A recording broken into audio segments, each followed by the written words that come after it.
लक्ष्मी मेधा पुष्टि गौरी तुष्टि प्रभाधि हेताभिपाहि तनुभिः अष्टाभिर्यां सरस्वती सरस्वत्यै नमो नित्यं भद्रकाल्यै नमो नमः वेदांग वेदांग विद्यास्थाने देवता माता श्रद्धीय पद पंकज भक्ता एकां भजन्ति निखिला नगरान् विहाय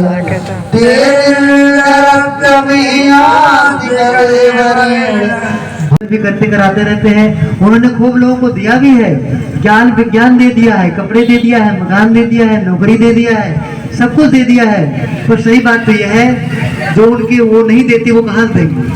दूसरी बात यह है जिसके नाते हम आनंदित हो सकते हैं, उसका नाम है भीतर की संवेदना, उसका नाम है अंदर का सद्भाव, उसका नाम है अंदर का प्रेम, उसका नाम है मस्तिष्क की सद्बुद्धि। वह सद्बुद्धि, वह सामंजस्य, वह प्यार, वह संतुलन, वह सहयोग और त्याग की वृत्ति, वह सहनशीलता, वह सेवा का भाव, वह रास्यता का भाव देने के लिए गायत्री माँ एक देवी है जो दे सकती है।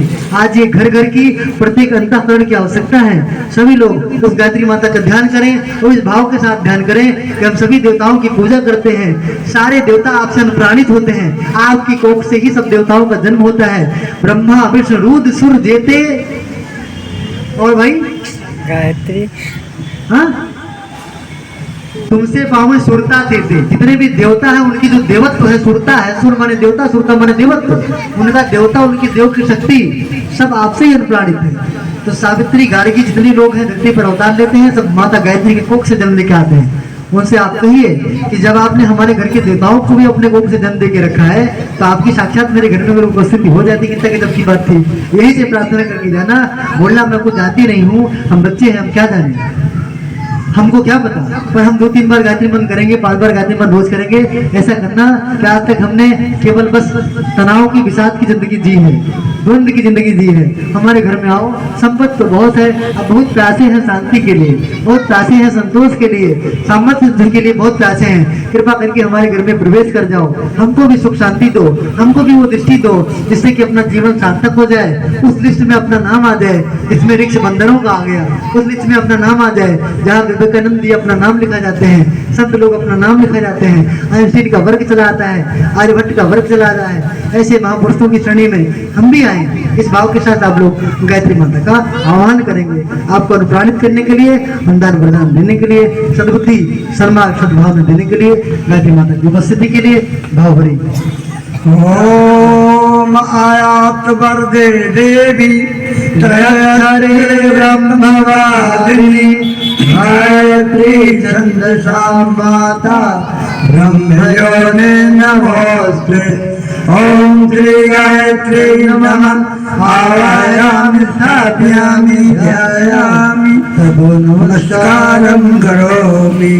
ओम स्तुतामया वरदा वेदमाता प्रचोदयन्तां पावमानि विद्याना आयुर्वाणं प्रजां वसुं कीर्तिं द्रविडं ब्रह्मसुतं मह्यं दत्त्वा प्रदत्त ब्रह्मलोकम्।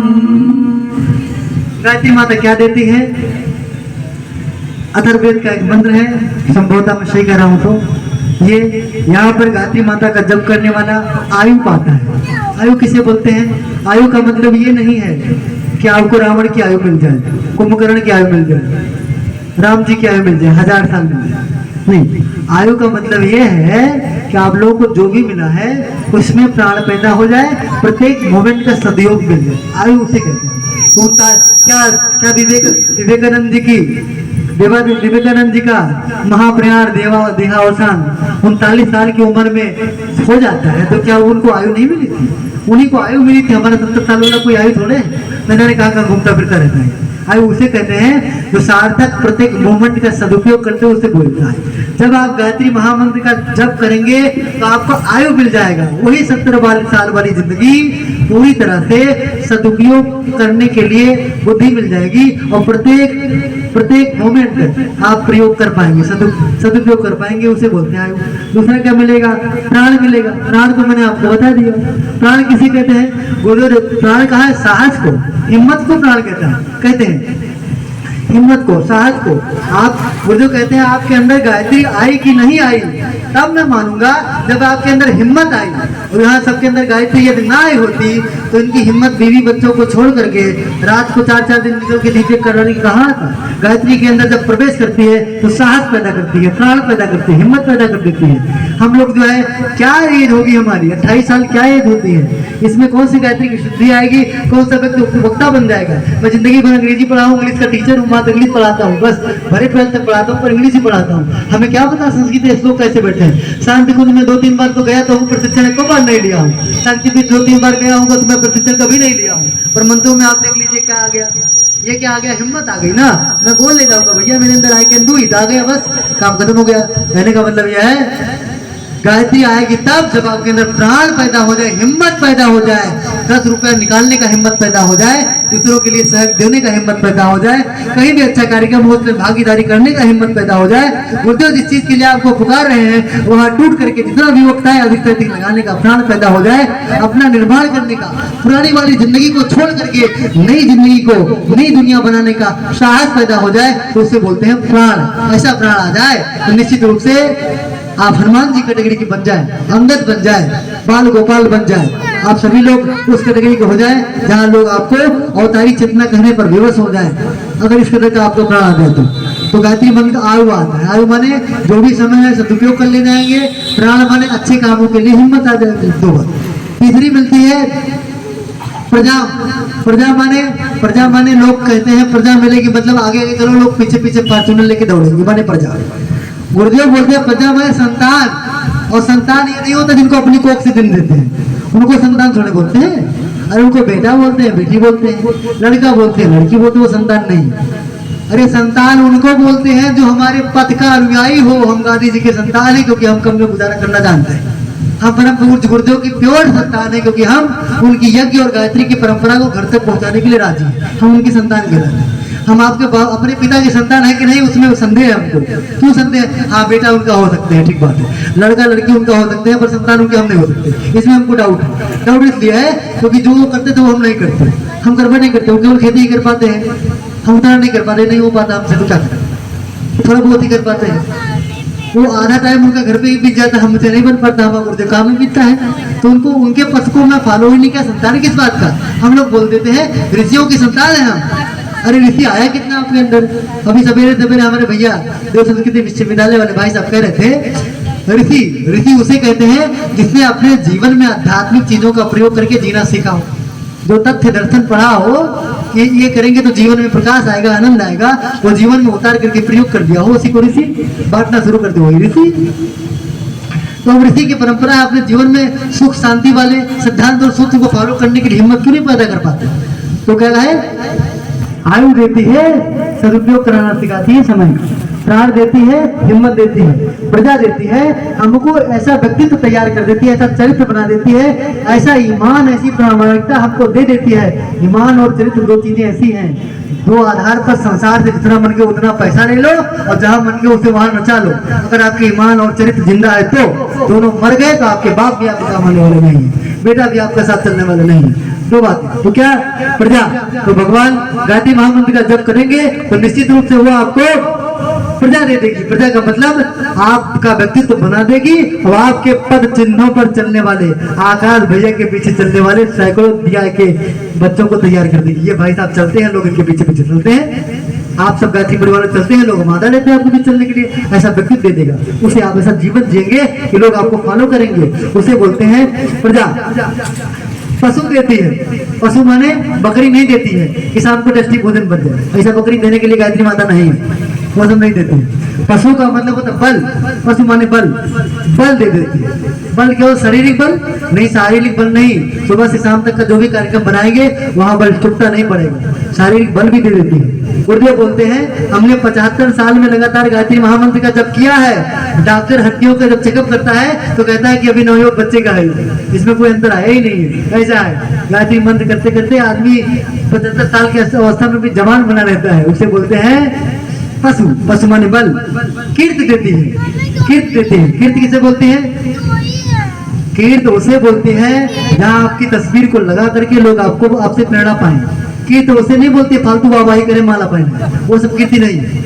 कीर्ति उसे कहते हैं जहाँ जब कोई डे आ जाए, मदर डे आ जाए, तो किसी माँ का, मदर टेरेसा का लोग तस्वीर लगा करके उसे जीवन जीना सीखे, उसको बोलते हैं। तो आपको लेकर के लोग जीवन जीना भविष्य में सीखे, उसे बोलते हैं कीर्ति। अपने मोहल्ले पर, अपने समुदाय में गजब की आप छाप छोड़ जाएंगे, आपको देख के लोग जीना सीख जाएंगे, उसे बोलते हैं कीर्ति। ये गायत्री देती है, गायत्री महामंत्र का जब आप जप करेंगे तो ये सब देती चली जाएगी, समय का सदुपयोग कराएगी, आपके अंदर प्राण बल भर देगी, आपके अंदर निश्चित रूप से ऐसा व्यक्तित्व पैदा कर देगी कि लोग आपके पीछे प्रजा चलती हुई चली जाए, संतान आपकी ढेर सारी हो जाए। फिर उसके बाद में आपको बल दे देगी, बल के बाद आपको इतिहास के पन्ने में हनुमान जी के लिस्ट में खड़ा कर देगी। तो वहां भी वो अजर अमर थे, आप भी अजर अमर बन के ही रहेंगे।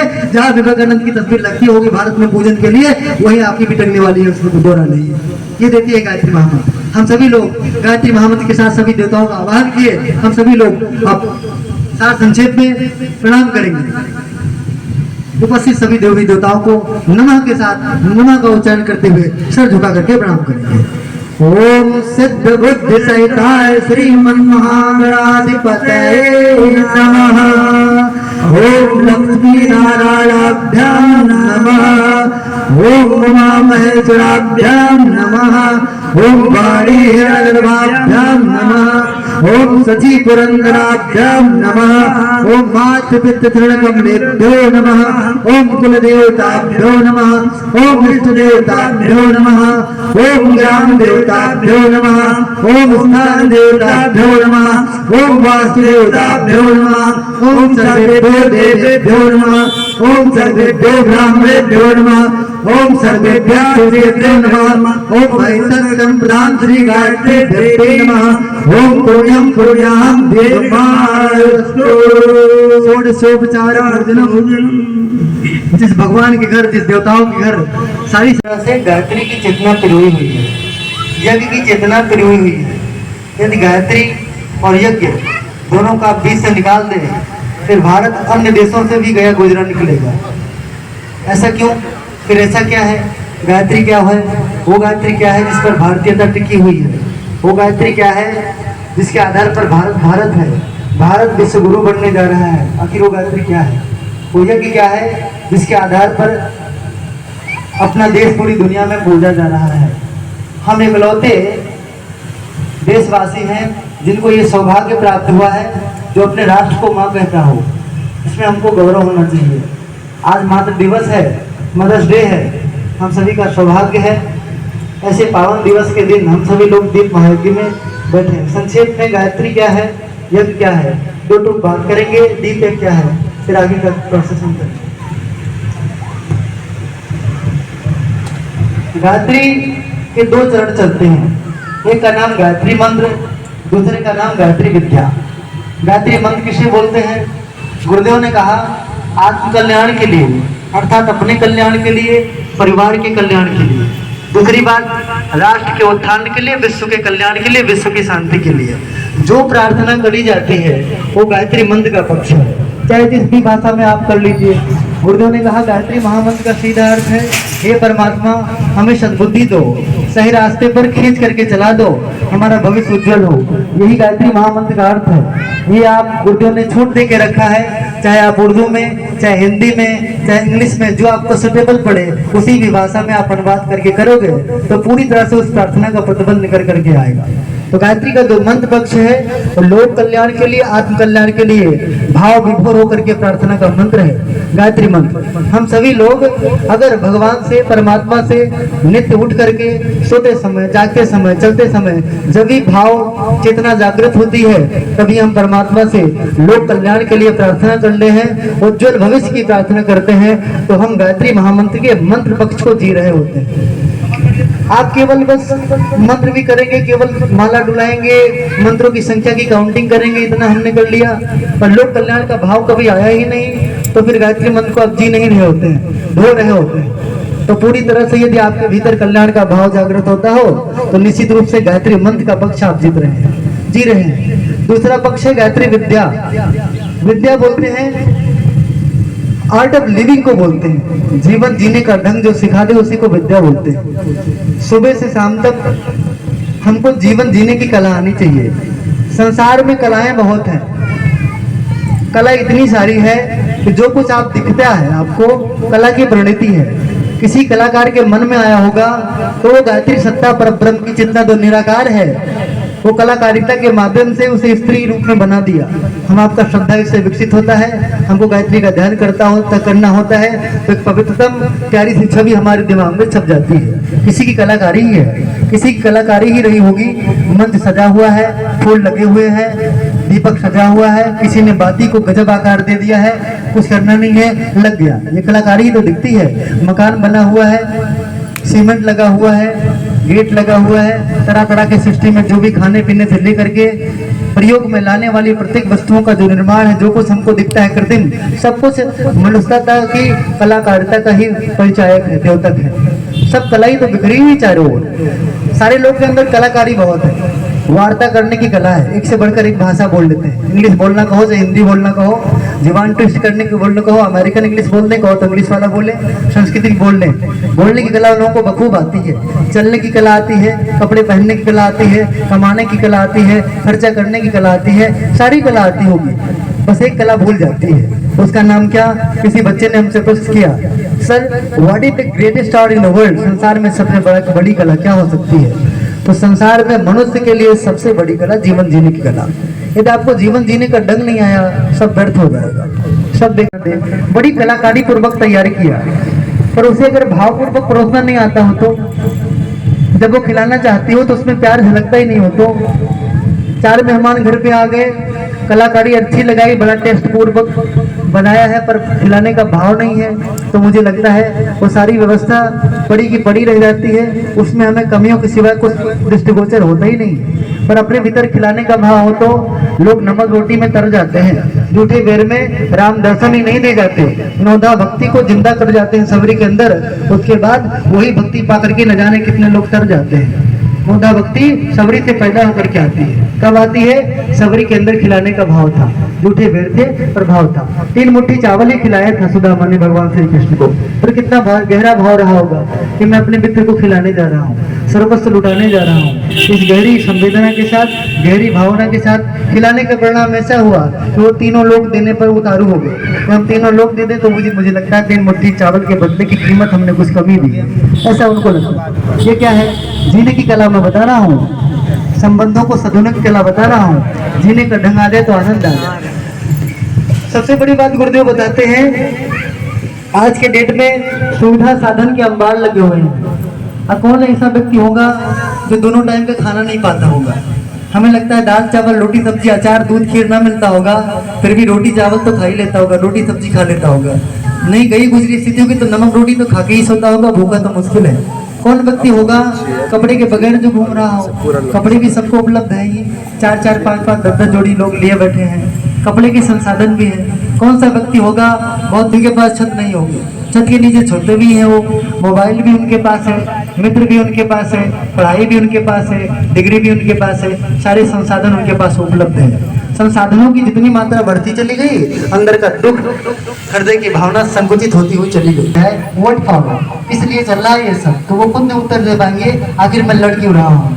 आखिर पूरी जो लाखों लोगों को मारने के बाद यदि मैं अपने राष्ट्र में उस जमीन को जोड़ भी लूंगा तो करूँगा क्या? आखिर जहाँ खूनों की नदियाँ बह गई हों वहाँ अपना आवास बना भी लूंगा तो वहाँ भूत प्रेतों की आत्मा की ओर गूंजेगी, वहाँ शांति सुख नसीब कैसे होगा?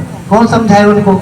जीने की कला आती होगी तो उनको पता पड़ता, चींटी से लेकर के मनुष्य तक का जितना भी बीच का प्राणी है, सारे लोगों को बराबर का अधिकार है। किसी को कोई अत्याचार करने का कोई अधिकार नहीं, किसी प्राणी पर कोई हुकूमत नहीं चला सकता। ये जीने की कला आती हो तो आनंद आ जाए। जिनको जीने की कला आ गई थोड़े में आनंद रहते हैं। उदाहरण देना चाहूँगा, गुरुदेव बोलते हैं बेटा बोला तो करो पर जी के कहा करो, केवल कहने के लिए बात नहीं किया करो। अपना उदाहरण देना हमें लगता है सार्थक पड़ेगा, इसलिए कि जो जिया के यहाँ बताना अच्छा पड़ेगा।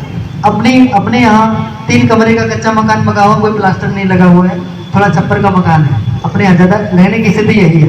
अपनी अकेले की कमाई केवल 8,000 की है बस, इससे ज़्यादा हमारी कोई कमाई नहीं। जीने का ढंग आने की वजह से क्या गजब का जिंदगी चलता है। सवेरे 3 बजे का जागरण हो जाता है, उठ करके धरती माता को, अपनी माता को, अपने गुरुदेव को प्रणाम हो जाता है, उठ करके मम्मी पापा को प्रणाम हो जाता है, गुरु की तस्वीर को, गुरु की चेतना को प्रणाम हो जाता है। उसके बाद अपनी बहन है जिसकी उम्र 20 साल होगी, मेरी 29 अर्थात मुझसे 9 साल छोटी है, और उसको झुक करके, उसका नाम भी गायत्री है, तो उसको मुझे लगता है भगवान ने सीधे गायत्री के रूप में मेरे घर में अवतरित हुआ। पता नहीं मेरी भावनाएं कहती होगी, मैं उसको रेगुलर प्रणाम करता हूँ और पाँव छू करके ही यहाँ कार्यक्रम कराने आया हूँ। जब घर से निकलने लगा तो बहन को भी साथ साथ प्रणाम करके ही आया हूँ, दादी को प्रणाम करके आया हूँ।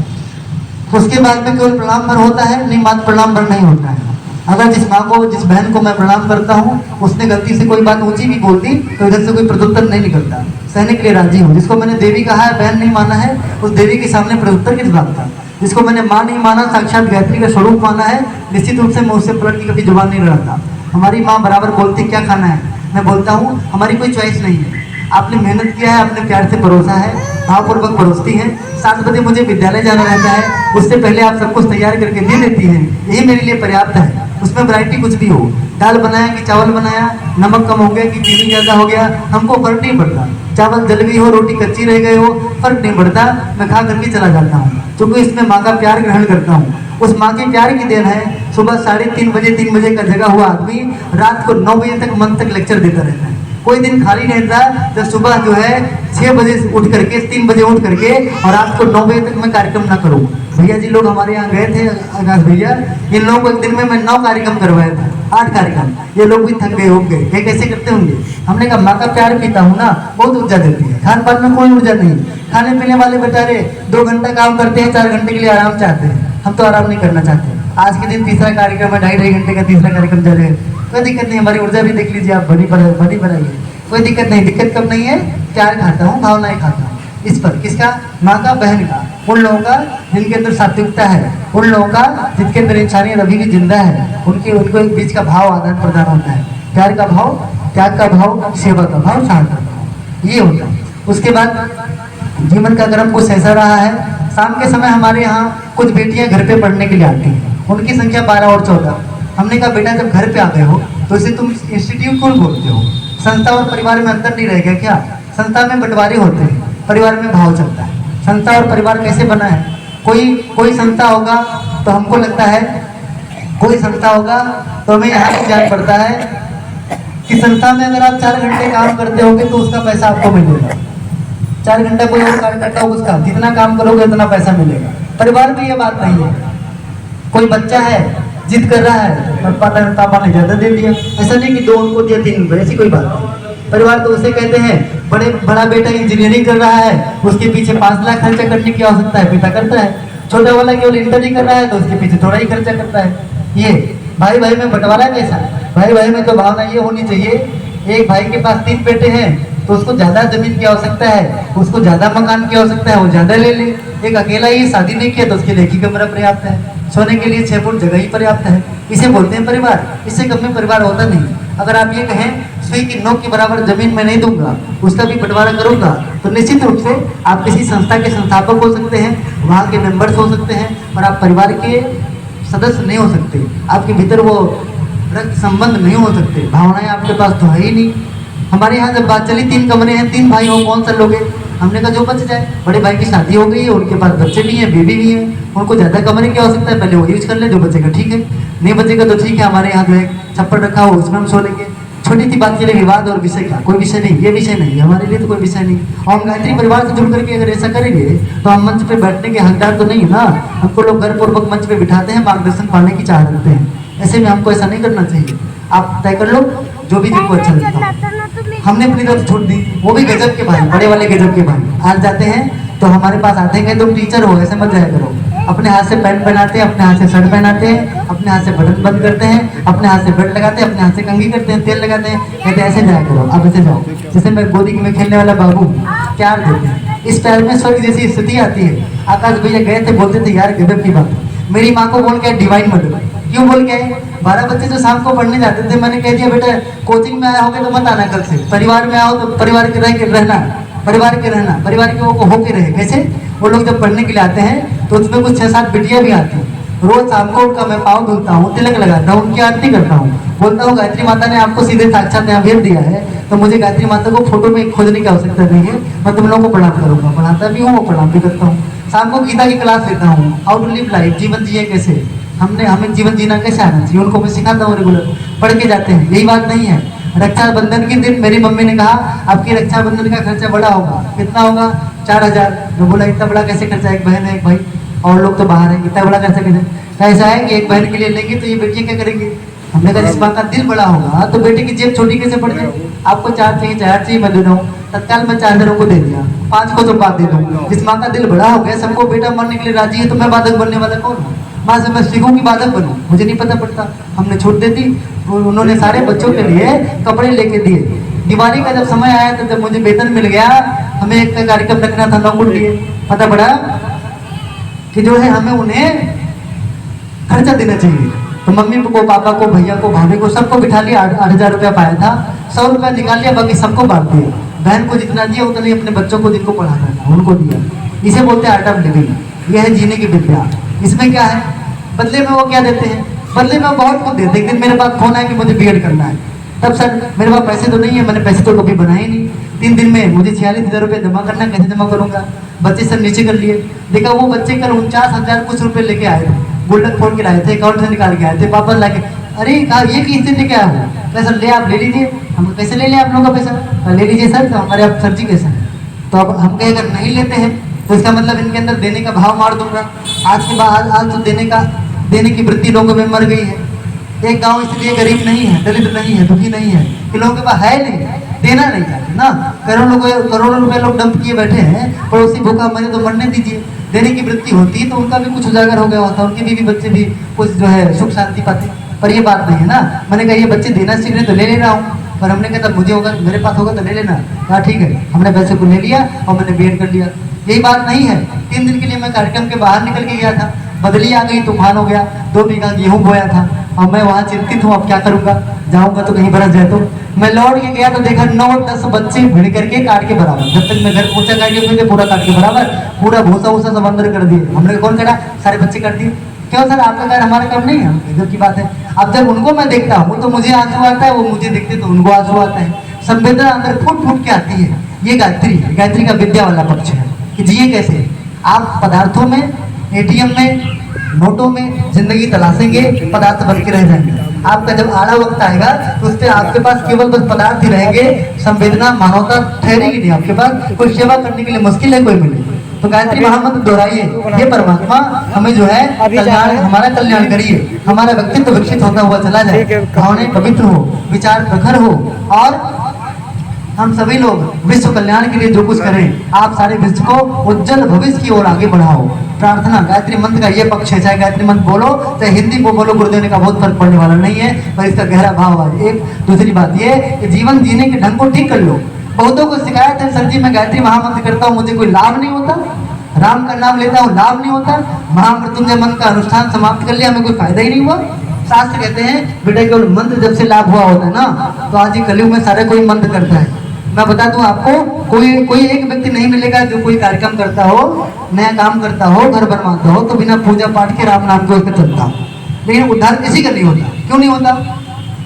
गुरुदेव ने कहा किसी भी मंत्र का, किसी भी भगवान का फायदा तब हो जाएगा, तब हो सकता है जब 2 पक्ष साथ साथ चलेगा। डाकू रत्नाकर ने राम का नाम लिया, मरा मरा जपा भला हो गया, पर केवल मरा मरा जपा तो भला हो गया कि साथ साथ चोरी, डकैती, मार, व्यभिचार सब छोड़ा, खराब काम छोड़ दिया। हम आप क्या करते हैं, माला लेके बैठ जाते हैं, गायत्री मंत्र का जाप भी करते रहते हैं और 2 घंटे बाद पड़ोसी की बुराई भी करते रहते हैं। गायत्री मंत्र का जाप भी कर लिए, शाम को गुटखा भी फाड़ रहे हैं। गायत्री मंत्र का जाप कर लिए और घूस भी ले रहे हैं। गायत्री मंत्र का जाप कर लिए, शराब की पार्टी भी दे रहे हैं। गायत्री मंत्र का जाप कर लिए, मजदूरों को गुटखा खिला रहे हैं, मजदूरों को कुछ और खिला ही नहीं है। गायत्री महामंत्र का जप करते हो, खराब चीजों का प्रचार करते हो, गायत्री माता की कृपा कैसे हो? आप 2 बार गायत्री महामंत्र जपिए, 2 दुर्गुणों को अपने भीतर से हटाइए। 4 बार गायत्री महामंत्र जोड़ करिए तो 2 सद्गुणों को भी अपने अंदर उतार लीजिए। एक बुरा काम छोड़ा, एक अच्छा काम करने लगा। माँ से ऊंची आवाज में बोलना छोड़ा, माँ को प्रणाम करने लगा। दोनों को जब आप जोड़ देंगे तो निश्चित रूप से गायत्री का प्रभाव पर होना ही होना है। राम को आपके अंतःकरण में अवतरित होकर के आना ही आना पड़ेगा। छाती चीरेंगे तो सीता और राम को दिखना ही पड़ेगा। पर जब सुधार और मंत्र का दोनों पक्ष चले तब की बात चलती है, नहीं तो फिर जीवन खोखला बन के रह जाएगा।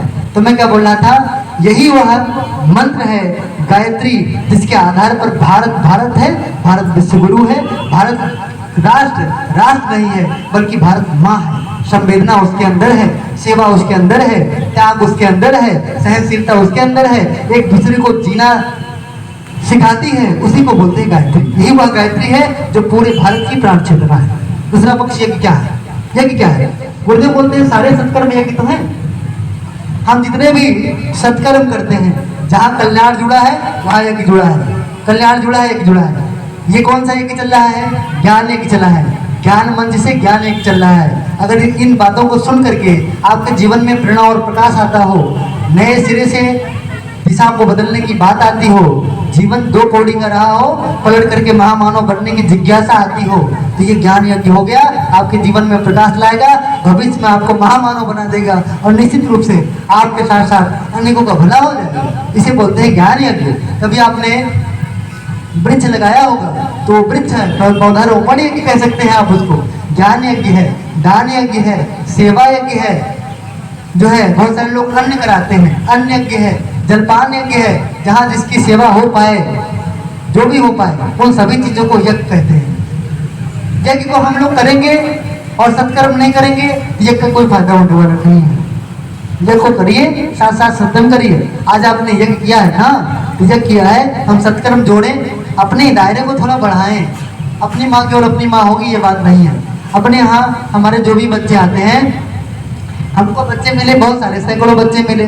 5 साल से उन बच्चों से बाहर का समोसा, बाहर का नमकीन, बाहर का टॉफी, बाहर का बिस्किट सब खाना बंद कर दिया। लगभग 5 साल हो गए। उन्होंने अगर स्कॉलरशिप भी पाई होगी तो गुरुदेव के काम के लिए लगाया होगा, कहीं मामा के यहाँ विदाई पाई होगी तो गुरुदेव के काम में लगाया होगा, पाई उन्हें लगाया होगा। और ये बात जान के आपको आश्चर्य होगा कि पिछला हम इस साल में बैठे हैं, 14 लाख रुपए का कार्यक्रम उससे हम कर चुके हैं। इससे जो बच्चे बाहर का कुरकुरे खाना बंद कर दिए, और ये भाई साहब लोग उनसे मिलके आए हैं, 3:30 बजे वो भी जागते हैं, 2 घंटा नित्य 24 माला का जप करते हैं, उसके बाद में बाहर का अन्न नहीं करते। बिना गुरुदेव का 1.5 घंटा पढ़े स्वाध्याय से रहा नहीं जाता, हमसे सत्संग किए बगैर रहा नहीं जाता, मम्मी को भूले चुके भी जुबान नहीं लड़ाते, खराब लोगों से मिलजुल का बहुत कम है, अच्छा काम जहाँ पर पड़ता है वहाँ वो डट पड़ते हैं। लोग आए हैं, उनके चेहरे का तेज इन लोगों को अभी भूलता नहीं कि सर ऐसे भी बच्चे हैं क्या, है कि नहीं? प्रयास किया जाएगा। जब कोई मकान बनाने के लिए प्रयास करता है तो करोड़ों रुपए की बिल्डिंग बना सकता है। कोई टेक्नोलॉजी अपने ऊपर उतारू हो जाती है तो इससे बढ़कर एक चीज अनुदान प्रदान के रूप में दी जाती है, और कोई व्यक्ति मानव बनाने में उतारू हो जाएगा तो इंसान पैदा नहीं कर पाएगा। ऐसा क्यों होगा? पर अपने भीतर की भाव ये जागे तो कि मुझे राष्ट्र हित के लिए व्यक्ति का निर्माण करना है, ये भाव देंगे तो आनंद आएगा। हम सभी लोग दीप एक करेंगे। दीप हमेशा ऊपर उठने की प्रेरणा देता है, बराबर संसार की इकलौती वस्तु है, इकलौती चेतना का प्रतीक है, जो बराबर उड़ती रहती है, आंधी हो तूफान, वायु हो कुछ भी हो, लड़ती रहती है, ऊपर की ओर उठती रहती है। अब हम सभी लोग सबसे पहले छोटा सा संगीत बाबू जी के माध्यम से, एक गुरु इस वंदना के बाद हम लोग एक संगीत सुनेंगे, उसके बाद अगला मंत्र होगा। सभी लोग कमर सीधी करके बैठ जाएं, उस गुरु सत्ता का ध्यान करें जिसके संरक्षण में यह यज्ञ कार्यक्रम चल रहा है। संसार का इकलौता परिवार है गायत्री परिवार, इकलौता ऑर्गेनाइजेशन है, इकलौता संगठन है गायत्री परिवार, जिसका कोई प्रत्यक्ष संचालन करने वाला है नहीं। मैं कठपुतली पर हूँ, जिधर नचाते होते नाचता हूँ, जो बुलवाते हैं वो बोलता हूँ, जहाँ भेजते हैं वहाँ जाता हूँ, जो खिलाते हैं वो खाता हूँ। ये इकलौता है जहाँ तो सदियों का जो प्रभाव पड़ेगा छोटे छोटे बच्चों पर पहले पड़ेगा, फिर महिला वर्ग, स्त्री वर्ग आएगा, और जो लोग बुजुर्ग हो गए हैं, पक चुके हैं, पुरुष वर्ग, उन पर बाद में पड़ेगा। गुरुदेव की लिखनी है 21वीं सदी उज्जवल भविष्य के आधार पर उन्होंने लिखा है। अब मैं इसलिए कह रहा हूँ, ये आपके सामने बच्चा दिख रहा है, 24,009 दिन में गायत्री महामंत्र का जप का अनुष्ठान पूरा करके बैठा, इसलिए मंच पे बैठा।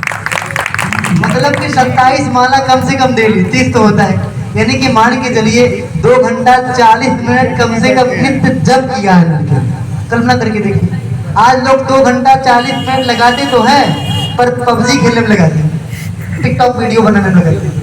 गायत्री महामंत्र का जब कौन करना चाहते, नहीं करना चाहता। उनको तो ये ढोंग ढोंग ढकोसला लगता है ना। भारतीय संस्कृति खराब लगती है, बाहर का कटा हुआ पैंट अच्छा लगता है, यहाँ की चीजें खराब लग जाती है। कुर्ता जो रिलैक्स देता है कितना अच्छा लग रहा है, वो अच्छा ही लगता है, हमको बाहर की चीजें अच्छी लगती है।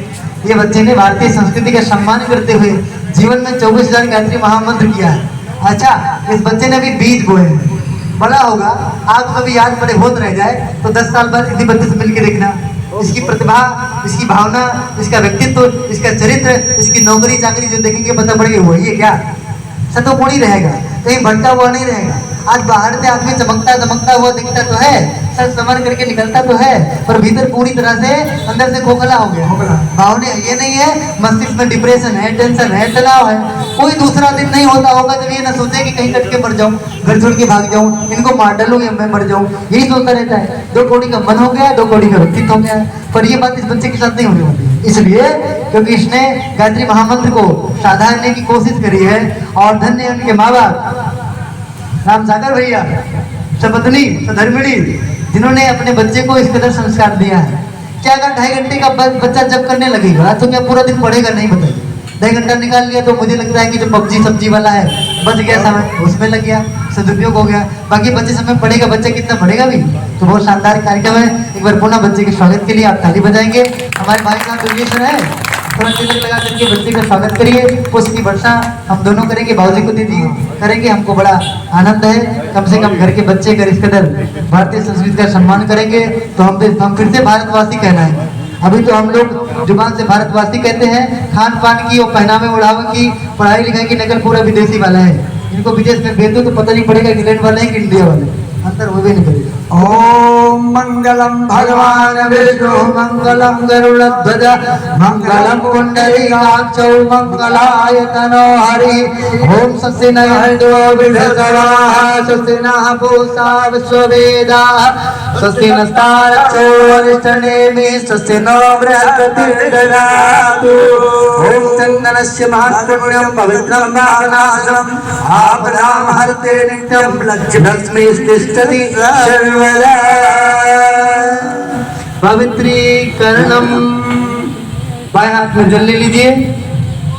हाँ माता जी, आप बाएं हाथ में जल ले लीजिए, दाहिने हाथ से ढक लीजिए। मंत्र के साथ सभी लोग भावना करेंगे, अपना भीतर बाहर शरीर और मन हृदय सब पवित्र होता हुआ चला जा रहा है। हम लोग यहाँ भगवान के सामने प्रार्थना करने के लायक अपने व्यक्तित्व को बना रहे हैं। देवताओं को एक बात सबसे पहले ज्यादा प्रिय लगती है, उसका नाम स्वच्छता, उसका नाम पवित्रता। हर कोई स्वच्छता और पवित्रता पसंद करता है। जहाँ स्वच्छता ना होगा, अपने को जो बड़ा मानता होगा वो भी नहीं आएगा, देवता तो बड़ी दूर की बात है। तो हम लोग सभी लोग पवित्रकरण के भाव से ओम पवित्रः पवित्रो वा सर्वावस्थां गतोऽपि वा यस्मरेत् पुण्डरीकाक्षं सभायाभ्यन्तरार्तुजि। ओम पुण्डरीकाक्ष पुण्डरीकाक्ष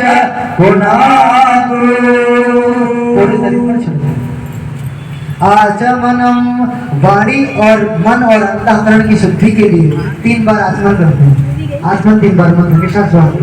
ओम नमो तस्सरणमे स्वाहा। ओम नमः पिधानमते स्वाहा। ओम सत्यम यशा श्रीर्मयि श्री सताम स्वाहा। हस्त प्रक्षालनम, हाथ धुलने, शिखा वंदनम।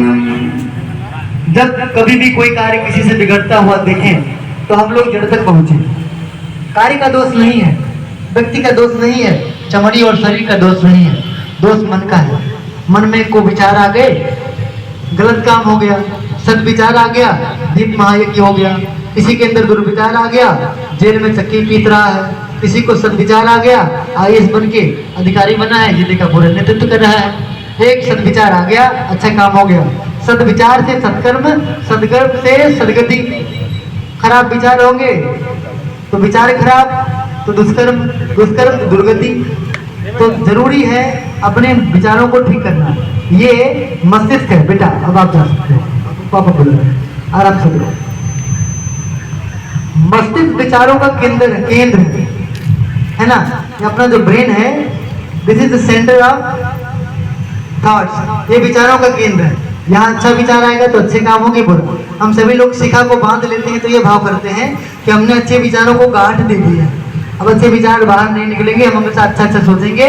और एक बैरियर भी लगा दिया है, बुरे वाले को एंट्री भी नहीं देंगे, इसीलिए गांठ कर देते हैं। किसी के पास चोटी नहीं हो तो शिखा क्षेत्र को स्पर्श करो, भगवान से प्रार्थना करो कि यहाँ जब भी आए अच्छा विचार है, क्रोध के विचार, दुर्गुणी विचार हमारे मन में नहीं। स्वभाव के साथ सभी लोग जो है शिखा बंधन करें। ओम चिद्रूपे महामाये दिव्य तेजा समन्विते ईश्वरी शिखा मध्ये तेजो वृद्धिं कुरुष्व मे, तेजो वृद्धिं कुरुष्व मे। प्राणायाम, हम सभी लोग प्राणायाम क्यों करते हैं? जो शारीरिक व्यायाम वाले प्राणायाम कराते हैं, जिनको आप योग बोलते हैं, वो प्राणायाम केवल सांसों की गति पर नियंत्रण करने का होता है। सांसों की गति पर नियंत्रण करेंगे, शरीर में स्थिरता आएगी, ऊर्जा बढ़ेगी। पर यहाँ गुरुदेव दूसरे प्राण की बात करते हैं। वो कौन से प्राण की बात करते हैं? गुरुदेव ने गायत्री महाविज्ञान में अगर आपने पढ़ा होगा तो प्राणों को बोलते हैं, प्राण कहते हैं विचार को, प्राण कहते हैं भाव को, प्राण कहते हैं संकल्प को। किसी के पास जितना विचार प्रखर होगा, जितना भावनाएं होंगी, जितना उसके अंदर संकल्प होगा, उतना वो प्राणवान लगेगा।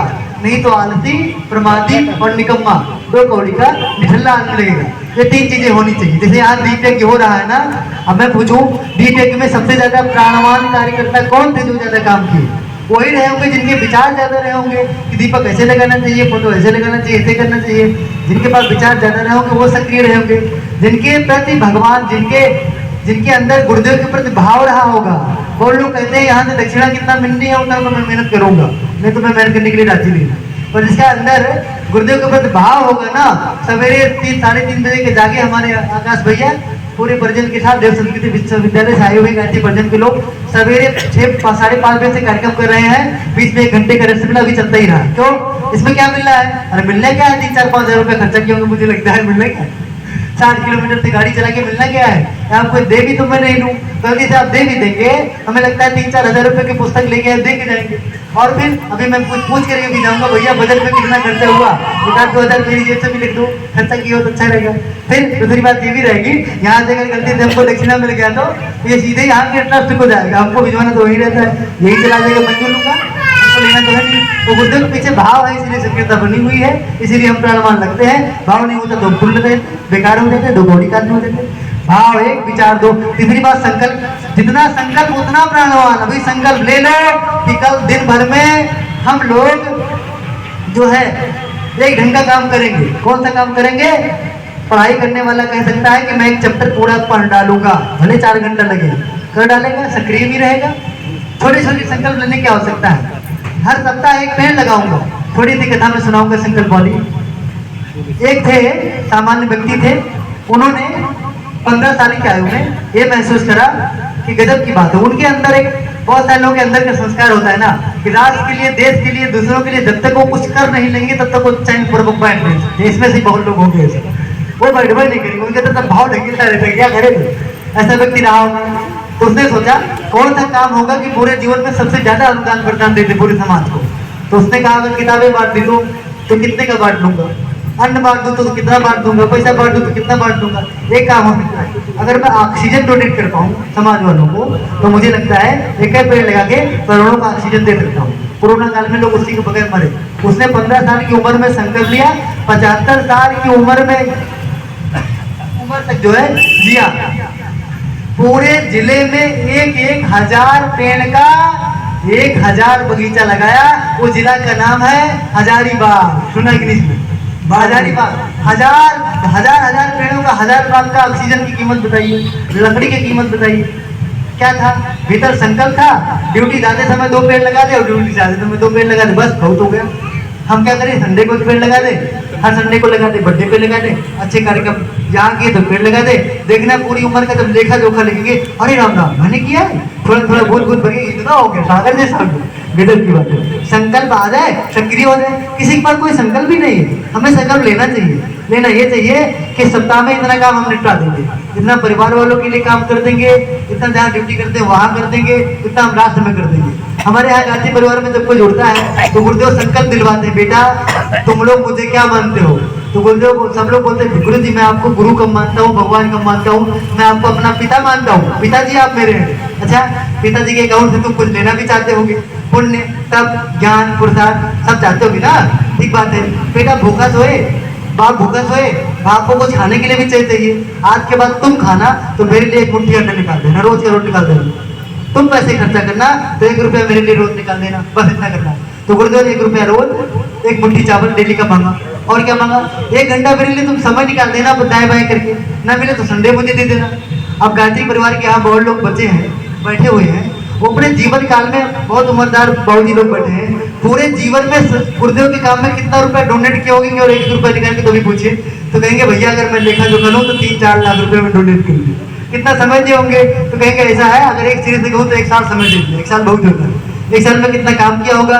तो बहुत लोग दारू पीते थे, उनका दारू छूट गया, वो लोग मुर्गा खाते थे वो छूट गया, वो लोग शराब पीते थे, वो लोग पत्नी लड़ते थे, वो लोग जाने क्या क्या गलत काम करते थे, वो सब सुधर गए। इतना बोनस वाला काम भी हो गया उसी 1 घंटे में। कैसे हो गया? संकल्प है तो प्राण है, तो हम लोगों को वो प्राण बढ़ाना है। शरीर से कोई कितना काम करेगा, हमारे गुरुदेव बोलते हैं कोई व्यक्ति कितना ज्यादा काम करेगा, तरक्की करेगा, इस बात पर निर्भर करता है भीतर से प्राण कितना है। दुबला पतला लाठी जैसा गांधी, हिम्मत नहीं होती अंग्रेजों की उसे बोल दो। उसका अफसर कहता है अंग्रेजों से, उससे मत मिलना, गांधी से मत मिलना। क्यों ना मिले? अरे भैया वो जो बोलेगा उसी पे तुम्हें हाँ कर देना पड़ेगा, उसकी वाणी में बहुत आध्यात्मिक तेज है, मत मिलना। अरे कौन ऐसा आदमी है मैं मिलूंगी? मत मिलना, उसे मिलना ही मत। क्यों? तोप लेके चलता है, तो वो नहीं लेके चलता, वो कपड़े भी निकाल के चलता है, एक धोती पहनता है वो भी निकाल देता है। एक धोती पहनने वाले ये कमाल, मैं मिलूंगी तो अभी मिलूंगी। और वही हुआ, उन्होंने भिजवाया कि ऐसा है कि आप अंग्रेजी कल्चर में मेरे आइए टाई बेल्ट लगा के। गुरुदेव ने, गांधी जी ने साफ साफ मना कर दिया। इकलौते शख्स थे गांधी जी जिनकी ये हिम्मत पड़ी, साफ साफ कह दिया मैं नहीं पहन के आऊंगा, मैं तो धोती पहन के आऊंगा, जिसको मन के एक्सेप्ट करे नहीं ना करे, भारतीयता को एक्सेप्ट करना पड़ेगा तो बन जाता। एक्सेप्ट करी और यही नहीं हुआ, 40 मिनट का संवाद वहां की रानी हुआ। उसके बाद क्या हुआ? गांधी जी ने जो जो कहा सब उसी पर सिग्नेचर कर दिए। बहुत कुछ गांधी जी का चाह पारित हो गया।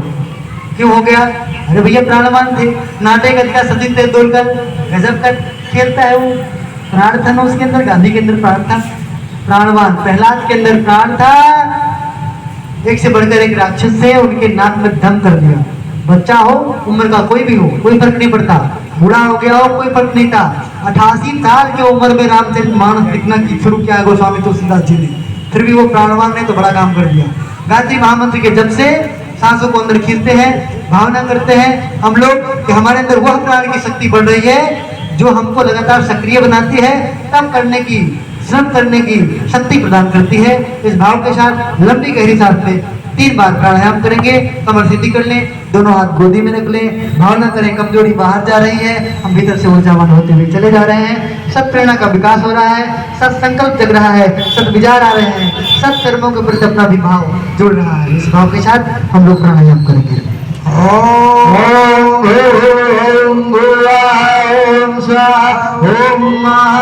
ओम जना ओम तपा ओम सत्यम ओम तत्सवितुर्वरेण्यं भर्गो देवस्य धीमहि धियो यो न प्रचोदयात्। ओम आपो ज्योतिरसोमृतं ब्रह्म भूर्भुवः स्वः। हम सभी लोग न्यास करते हैं। बाएं हाथ में जल ले लीजिए, निर्देशित अंगों को स्पर्श करिए बाएं से दाएं। भाई साहब करेंगे, अब मैं करके आऊँ, आप लोग निकल करके आप कर सकती हैं। शरीर को स्पर्श करेंगे, भाव करेंगे, हे परमात्मा इस शरीर से कभी कोई गलत कार्य ना हो। जिन शरीर के अंगों में आपको ज्यादा तकलीफ होगा, नोट कर लेना, शरीर के उन अंगों से ज्यादातर हम किसी न किसी जन्म में जरूर कुछ गड़बड़ी किए रहे होंगे। पेट में दर्द है, हाथ पर गड़बड़ किया होगा, इसीलिए परिणाम उल्टा हुआ है। हाथ हमारा बिल्कुल नहीं काम करता है, 2 थप्पड़ किसी को अनायास मारा होगा, नहीं काम कर रहे हैं। बुढ़ा गए, पाँव में दर्द हो रहा है, पाँव से तुम गलत जगह चल के गए होंगे तो दर्द कर रहे हैं। दुरुपयोग 3 अंगों का करेंगे निश्चित रूप से।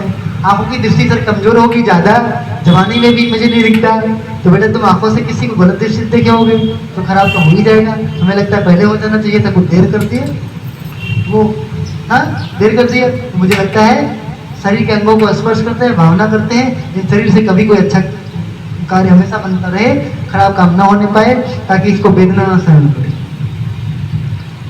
ओम वांग में आधे मुख को, ओम नसों में प्राणों नासिका के दोनों क्षेत्रों को, ओम मकरोर में चक्षुरंतु दोनों नेत्रों को, ओम कंडोर में श्रोत्रमस्तु दोनों कानों को, ओम बाहोर में बलमस्तु दोनों भुजाओं को, ओम दोनों जंघाओं को, ओम मरिष्ठान में गान तनुस्तवा में सहसंतु, समस्त शरीर पर पृथ्वी पूजनम। अपना ही इकलौता देश है जहाँ मूर्ख वाली पद्धति चलती है, पर हमारे यहाँ छोटी सी ये भी कहावत चल पड़ती है कि बेटा ऐसा है, भक्ति जब आप करोगे, भक्ति का भूत सवार होगा तो वो दिखाई अंधविश्वास की तरह ही देता है, उसमें कोई तर्क और तथ्य बुद्धिजीवियों को दिखाई नहीं पड़ता, पर होता यही है। अब कोई जिद कर बैठे इसी खम्भे में भगवान आएगा, अभी आएगा, फाड़ के आएगा और तुम्हें भी फाड़ डालेगा, तो ये दुर्बुद्धि दिखाई देगी। पर भाव का स्तर गहरा होगा तो फाड़ के आ ही जाता है। तो दिखता है तो धरती माता का पूजन क्या होता है, उसी पे चप्पल करके चलते हैं, धरती माता के पूजन बेवकूफी नहीं लगता है, लगता होगा, पर उसमें मर्म है, उसमें अर्थ है। शास्त्रीय मंत्रों में कोई ऐसा नहीं जिसमें विज्ञान न छिपा हो, जिसमें जीवन दर्शन न छिपा हो, जिसमें प्रेरणा ही नहीं छिपा हो, जो हमारे व्यक्तित्व के विकास में काम ना आता हो, ऐसा कुछ है ही नहीं। अलग बात है वो मुझे समझ में नहीं आती या हम समझाना नहीं चाहते तो अलग बात है। तब पृथ्वी पूजन हम क्यों करते हैं, सूर्य का पूजन क्यों करते हैं, वृक्षों का पूजन क्यों करते हैं, तुलसी का पूजन क्यों करते हैं, ऐसा निर्जीव पदार्थों का पूजन जो दिखने में लगते हैं क्यों करते हैं हम? सही बात तो है, संसार में कुछ निर्जीव है ही नहीं है। जब कहते हैं परमात्मा कण-कण में व्याप्त है, तो परमात्मा चेतन की जड़ मुझे आप बताइए, अगर वो चेतन है तो कण-कण में है तो पूरा पूरा चेतन हो ही गया, कुछ है ही नहीं क्यों ना हो।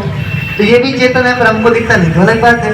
और सबसे बड़ी बात तो यह है, हम पूजन इसलिए करते हैं, जल वस्त्र अन्न सर्वस्व देती है, हमारा भार वहन करती है धरती माता, तो उनको हम सम्मान देते हैं, हमको सम्मान देते हैं। जब हम उनको सम्मान देते हैं तो हमें सम्मान देने की आदत पड़ जाती है।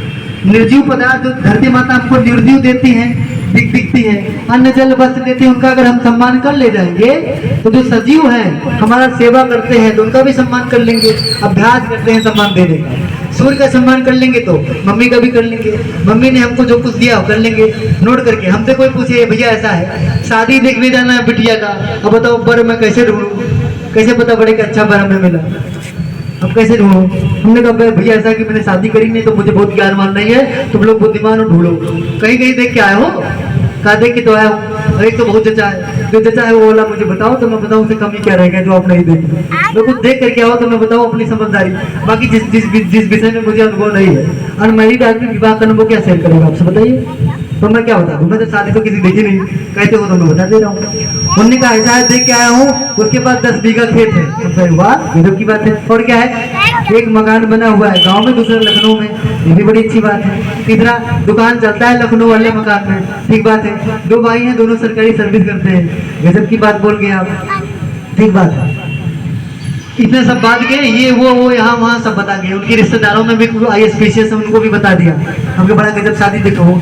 हम कहे जिससे शादी देखे हो वो कहाँ है, वो तो हमको मिला नहीं, आपको कोशिश करनी है क्या? मकान के साथ गुजारा होगा बेटी, किसके साथ होगा? दुकान के साथ होगा? अरे इसको देखे वो दिखाते ही नहीं, बस इतने देर से आधे घंटे बता रहा हूँ ना, जाने क्या होता है, वो कहाँ है? तब बहुत गोरा है, चमड़ी बता रहे, चमड़ी बता रहे, बड़ा गोरा है, लंबा चौड़ा हाइट है, 6 फुट वाला। हमका गजब आदमी, तुम जो कुछ देखे वास्तव में देखे हो ठीक के लिए, पर सही बात तो यह है इससे शादी तो की जा सकती है, आकर्षण तो दिखता है, पर जीवन में जीवन पर्यंत प्रेम बना रहे और वो दाम्पत्य सफल दाम्पत्य कहला, इसके लिए कुछ और चाहिए तो जो आप देखें, और कुछ और को वही चाहिए तो बाकी ना हो तो बच जाता। कब वो क्या है, हमने कहा अगर लड़का माँ को प्रणाम करता हो, बहन की सेवा करता हो, बहन को प्रणाम करता हो, पड़ोसी की मदद करता होगा, भाभी का सम्मान करता होगा, तो नहीं दुल्हन का भी करेगा। ये देख लेते तो क्या गुजारा हो जाता है, डिग्री देख के चले आए। वो माँ का सम्मान करेगा तो दूसरी बिटिया का भी कर लेगा, अपनी बहन की इज्जत करता होगा तो कर लेगा, और जो अपनी बहन का, अपनी माँ का, अपनी पड़ोसी का, अपनी भाभी का, अपने भाई का नहीं हुआ वो क्या करेगा? तो ये भी तो देख लेते।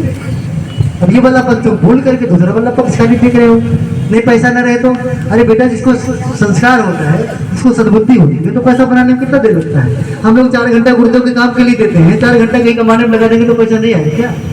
आ ही जाएगा, भगवान ने बुद्धि दी है तो आ ही जाएगा। पर सही बात तो यह है, सदव्यवहार से, आत्मीयता से, प्यार के आदान प्रदान से, एक दूसरे के लिए त्याग से, सहनशीलता से, सेवा से परिवार चलता है। धन दौलत से परिवार थोड़े चलता है। सुख चाहते हो, सुख चाहते हो, आनंद ढूंढना है, पदार्थ थोड़े। तो हम सभी लोग पृथ्वी का पूजन इसलिए करते हैं कि हम लोग सभी का सम्मान करें, आदत पड़ जाए। अक्षत और पुष्प ले लें, एक आचमनी जल धरती माता को समर्पित करें। से सभी लोग जो बैठे हैं, माताएं बहनें बैठी हैं, आप सभी लोग धरती माता को मंत्र बोलने तक ऐसे स्पर्श करेंगे, आंख बंद करते रहेंगे, ये भाव करेंगे कि धरती माता के चरणों को स्पर्श कर रहे हैं और कृतज्ञता व्यक्त कर रहे हैं कि उन्होंने हमारे ऊपर बड़ा उपकार किया है, उन्होंने हमें जन्म दिया है, अन्न जल वस्त्र सब दिया है, आवाज दिया है, हमारा भार वहन करती हैं, उनके ऊपर असीम कृतज्ञता है। और हम जो बन पड़ेगा हम भी अन्न जल वस्त्र दोनों को लोगों को देने की कोशिश करते रहेंगे। ओम चंदन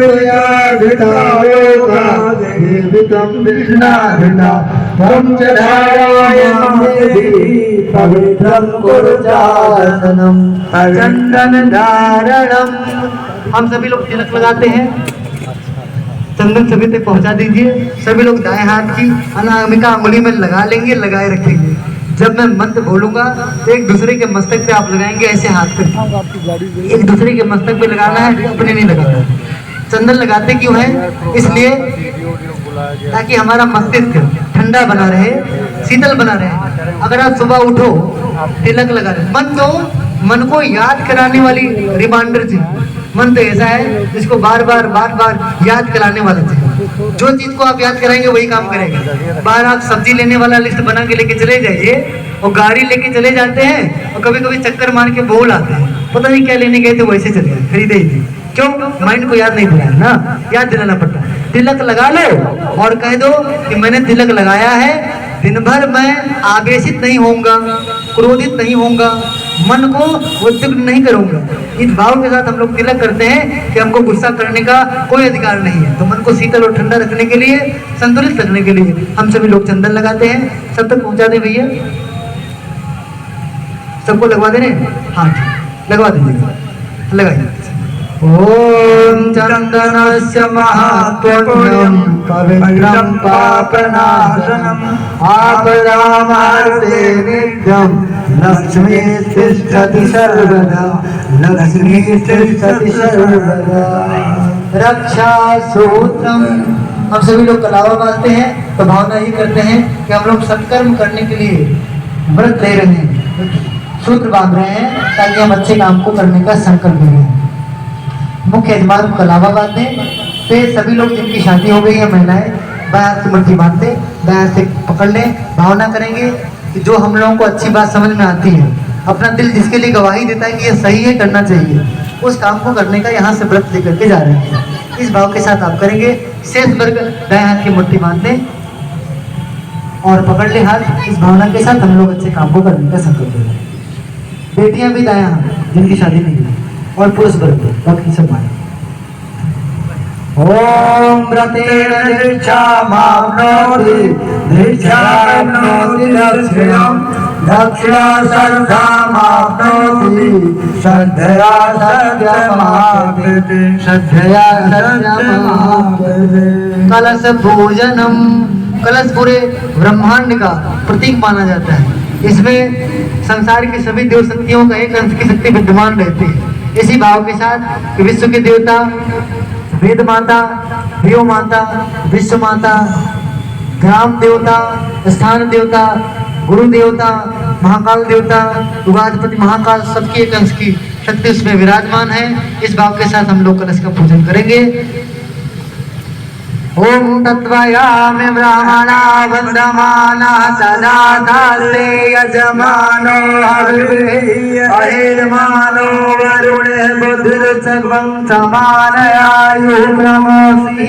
ओम मनो ज्योतिर्जुसतामादृहस्पतिर्गमिमं तनोतरश्चं जगद्गुं समिनं दधातु विश्वे देवा संयमादयन्तामो प्रतिष्ठा। ओम वरुणाय नमः। आवाहयामि स्थापयामि ध्यायामि गन्धाक्षं पुष्पाणि धूपं दीपं नैवेद्यं समर्पयामि। ओम कलशदेवाभ्यो नमः। कलश गर्भे कलशं समासिता यत्र गायत्री सावित्री सावित्री सदा त्वयि तिष्ठन्ति भूतानि त्वयि प्राणाः प्रतिष्ठिता शिवा स्वयं त्वमेवासि विष्णुध्वंस प्रजापतिः आदित्या वसुः रुद्रा विश्वे देवाः सपत्निका त्वयि तिष्ठन्ति सर्वे अपि तथा कामफलप्रदा त्वदृशाला दिव्यज्ञं कर्तुमेतदुद्भवं सान्निध्यं कुरु मे देव प्रसन्नो भव सर्वदा प्रसन्नो भव सर्वदा। आप सभी से निवेदन करना चाहेंगे, यज्ञ हो रहा है सभी को आनंद प्रदान करने के लिए, सम्मान प्रदान करने के लिए, जीवन में खुशी लाने के लिए। कष्ट देने का कोई उद्देश्य नहीं है। यदि आपके पाँव में थोड़ा बहुत दर्द हो तो रिलैक्स ले सकते हैं, खड़े हो सकते हैं, चेयर पे भी बैठ सकते हैं, कोई दिक्कत नहीं है। तो विचारों को आप तक पहुंचना जरूरी है, जीवन में उतरना जरूरी है। आप खड़े हो सकते हैं, जिनके पाँव में दर्द हो फिर बैठ सकते हैं 1 मिनट में, कोई दिक्कत नहीं है। बस किसी के आगे मत खड़े होना, देखने में बाधक नहीं बने और सभी लोग रिलैक्स होकर फिर बैठे। और यदि आपको कोई दिक्कत है तो हमको आप बताएं। दीप पूजन, हम लोग दीप पूजन क्यों करते हैं? अक्षत प्रसाद में वास्तव में संसार में भगवान की 2 धारा चलती है, एक प्रत्यक्ष एक परोक्ष, एक ब्रह्म एक पर ब्रह्म, 2 चेतना चलती है। भगवान की 2 धारा चलती है। एक तो जो दिखता है वो सब कुछ भगवान का स्वरूप ही है, भगवान का स्वरूप ही दिखाई देता है। पेड़ पौधे से लेकर के जितने भी पदार्थ, हमारा शरीर वगैरह सब लेकर के, मकान वगैरह सब लेकर के जो कुछ दिखता है सब भगवान का ब्रह्म का स्वरूप है। जो नहीं दिखता, अपने अंदर की एनर्जी, अपने अंदर की गुण प्रकृति नहीं दिखती, ये सारी परब्रह्म की निराकार चेतना है। दिखता सब कुछ भगवान का ही स्वरूप है, पर पूछते उसी को है जिसका विकास करने से कहीं कोई गड़बड़ी ना फैलने पाए, जिससे हम प्रेरणा ले पाए। तो दीपक की पूजा इसलिए करते हैं क्योंकि वो प्रेरणा देने वाला बहुत सार्थक है। दीपक इकलौता वस्तु है तो हमेशा ऊपर की ओर उठता रहता है। हवा चले, आंधी आए, तूफान आए, टकराते टकराते फिर उठ के वो खड़ा हो जाता है। हमें भी प्रेरणा लेना चाहिए, ऊपर उठना चाहिए। कर दीपक एक बार कराए थे साल भर में, महीने में 1 बार कराएंगे, सप्ताह में 1 बार कराएंगे। सीख करके परिवार में बैठ करके 15 मिनट नैनो एक ही घर पे कर लेंगे। पहले हम साहित्य बांटते थे, अखंड ज्योति बांटते थे, 10 पत्रिका बांटते थे, बढ़ करके ज्यादा होता हुआ चला जाए। कभी हम 2 घंटा श्रम करते थे, 4 बढ़ जाए। गुरुदेव बताते हैं कि जब मैं बीमार करता हूँ, पढ़ता हूँ तो कार्यक्रम को अपने डबल कर लेता हूँ, घटाता कभी नहीं। मन को चांस नहीं देता कि अपरमादी बन जाए, मैं जरूर उसको बढ़ा लेता हूँ। अपने को भी उत्तरोत्तर ऊपर की ओर उठाना चाहिए, अपने को जानते रहना चाहिए कि हमारा आगे विकास हो रहा है कि नहीं। दूसरी बात, प्रकाश का प्रतीक है दीपक। हमारे जीवन में जब प्रकाश आ जाएगा तो हम लोग परंपरा को मान्यता कम देंगे, विवेक को वैल्यू देंगे। जब कोई बात कोई कहेगा तो विवेक की कसौटी पर हम एक बार जांच परख लेंगे, सही बात जैसेगी तो अपन जीवन में करेंगे जरूर, पर परंपरा बस हर बात करेंगे, अच्छी बात नहीं। इस भाव के साथ हम सभी लोग दीपक का पूजन करेंगे तो उसका प्रकाश, उसकी प्रेरणा, उसका ऊपर की ओर उत्तरोत्तर उठते रहना, ये प्रेरणा अपने अंदर आता रहे, हम भी और ऊर्जावान बने रहे। उसकी बात जल करके लोगों को प्रकाश देना सीख लें। इस भाव के साथ पूजन करेंगे।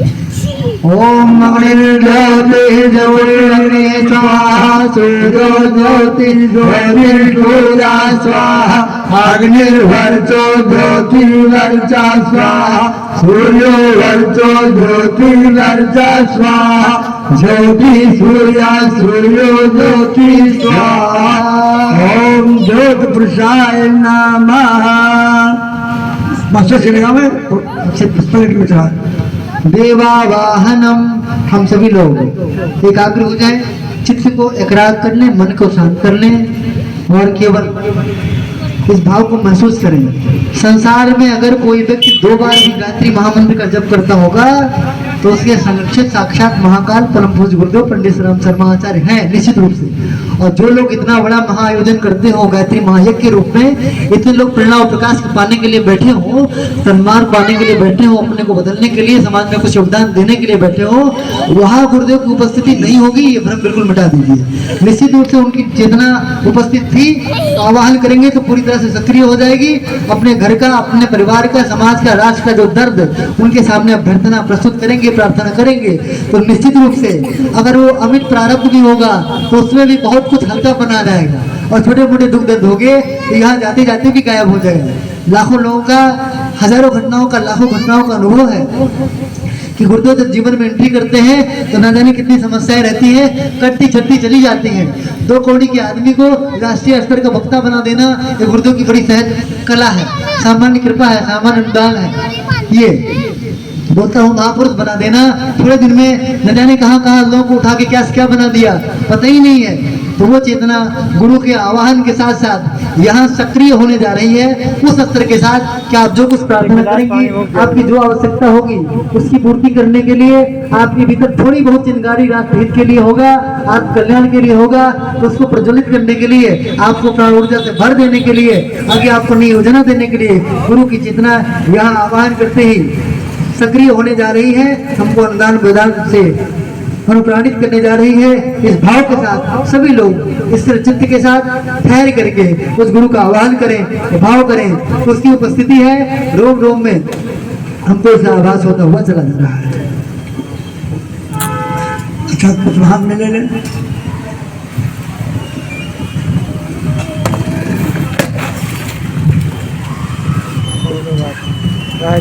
अरे पानी गिर गया, कोई बात बस ये बैठ जाएं।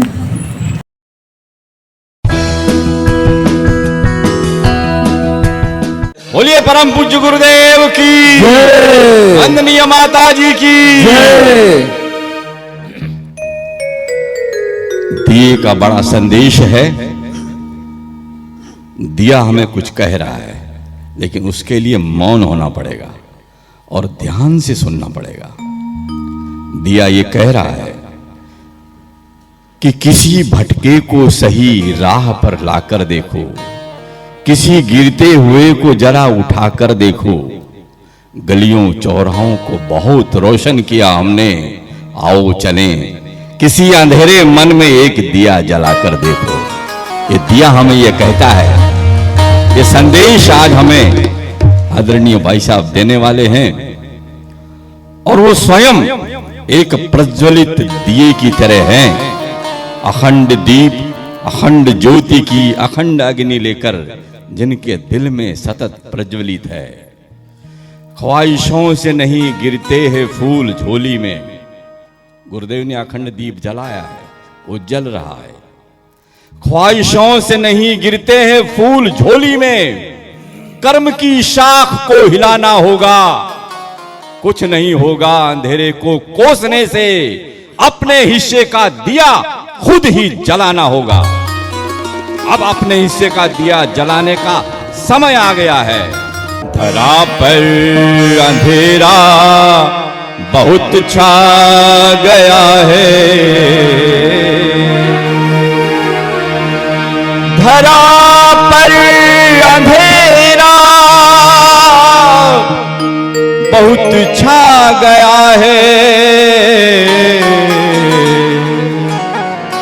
दिए से दिए को जलाना पड़ेगा, दिए से दिए को जलाना पड़ेगा। धरा पर अंधेरा बहुत छा रहा है, दिए से दिए को जलाना पड़ेगा, दिए से दिए को जलाना पड़ेगा।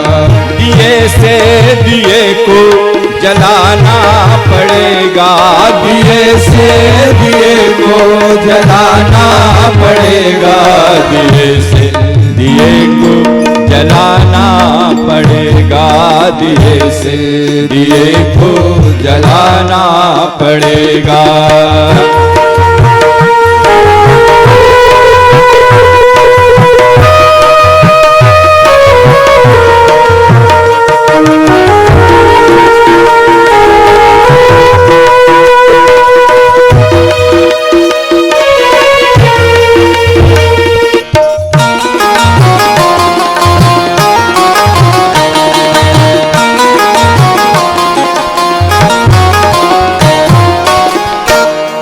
घना हो गया अब घरों में अंधेरा,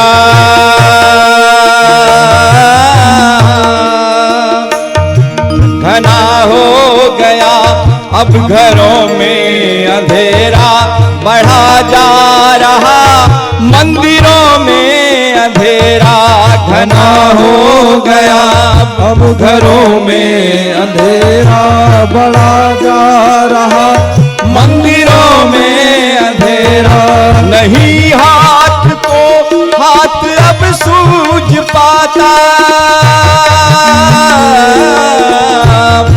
नहीं हाथ को हाथ अब सूझ पाता, हमें पंथ को जगमगाना पड़ेगा, दिए से दिए को जलाना पड़ेगा, दिए से दिए को जलाना पड़ेगा।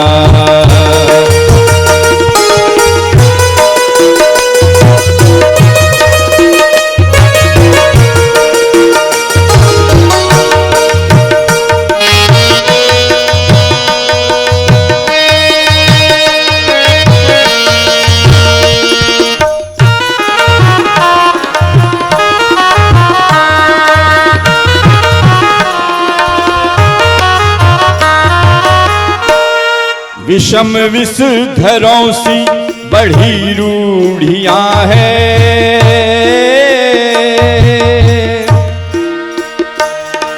विषम विषधरों सी बढ़ी रूढ़ियां हैं, जकड़ अब गई मानवी पीढ़ियां हैं, विषम विषधरों सी बढ़ी रूढ़ियां हैं, जकड़ अब गई मानवी पीढ़ियां हैं। खुमारी बहुत छा रही है नयन में, खुमारी बहुत छा रही है नयन में, नए रात को अब जगाना पड़ेगा, दिए से दिए को जलाना पड़ेगा, दिए से दिए को जलाना पड़ेगा।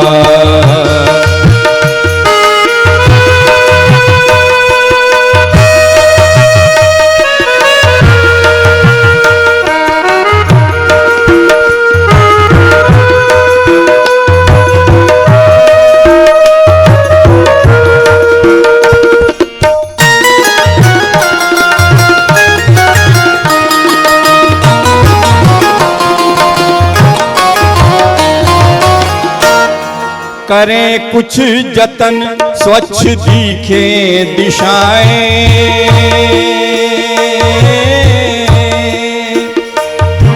करें कुछ जतन स्वच्छ दिखें दिशाएं, भ्रमित फिर किसी को करें ना निशाएं, करें कुछ जतन स्वच्छ दिखें दिशाएं, भ्रमित फिर किसी को करे ना निशाएं, अंधेरा निरंकुश हुआ जा रहा है,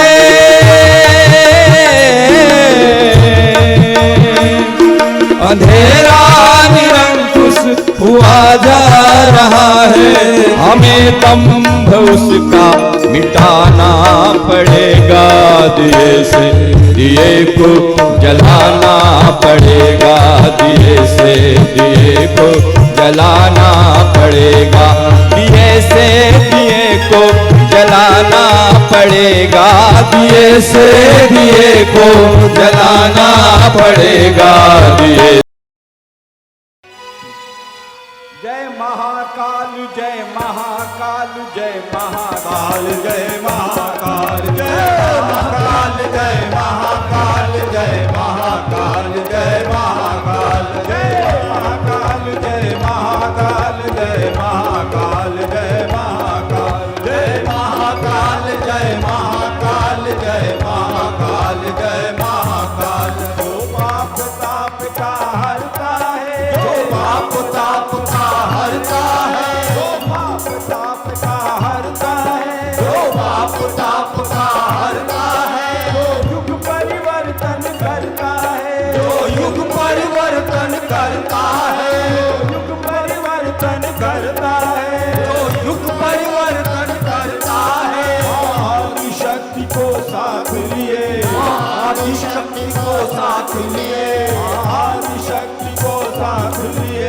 आदिशक्ति को साथ लिए, जो बदल रहा है सृष्टि चाल, जो बदल रहा है सृष्टि चाल, जो बदल रहा है सृष्टि चाल, जो बदल रहा है सृष्टि चाल। जय महाकाल, जय महाकाल, जय महाकाल, जय महाकाल, जय महाकाल, जय महाकाल, जय महाकाल, जय महाकाल, जय महाकाल, जय महाकाल, जय महाकाल, जय महाकाल, जय महाकाल, जय महाकाल, जय महाकाल, जय महाकाल। जिसने सोतों को जगा दिया, जिसने सोतों को जगा दिया, जागों को जिसने जगा दिया, जागों को जिसने चला दिया, घंटों को जिसने दौड़ाया, घंटों को जिसने दौड़ाया, घंटों को जिसने दौड़ाया, घंटों को जिसने दौड़ाया,